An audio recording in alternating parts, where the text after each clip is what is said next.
So if we know right now that, let's say, a standard wage growth raise is what, 3? They typically expect some kind of wage growth, some kind of employee review, right? And so what the employers are going to be doing is they're going to be looking at, in fact, I just had a conversation today about this. I went through our whole company, right? How many people we have in IT, how many people we have in accounting, how many people we have in marketing, how many people we have in HR, how many people we have in all these different departments, right?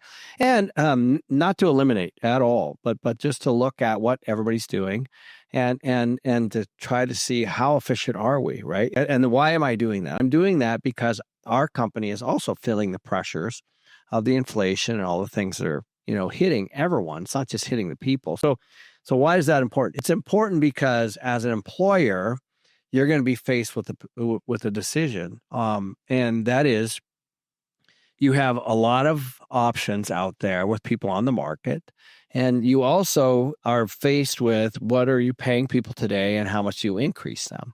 So while that's there's some cross currents going on there, the reality is that the employee is at the mercy of the employer as they head into this next year.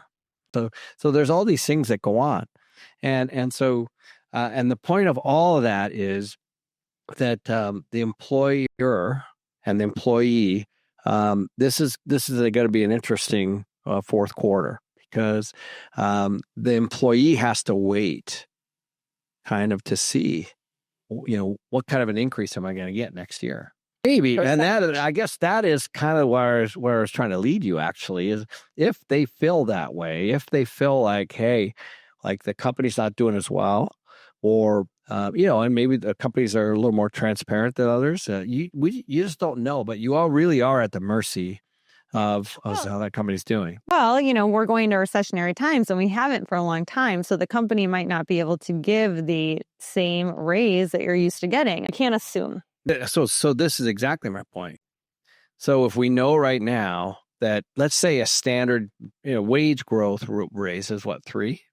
What's inflation? Right now, it's inflation. Is 3. So you have wage growth at 3 and you have inflation at 3. That literally means that you haven't moved financially. But if your company can't give you a raise at all and you have a 0% increase, then you're behind. That's right. And that's kind of the point. And I think that, when you start to look at what a stuck economy means, that's what it means.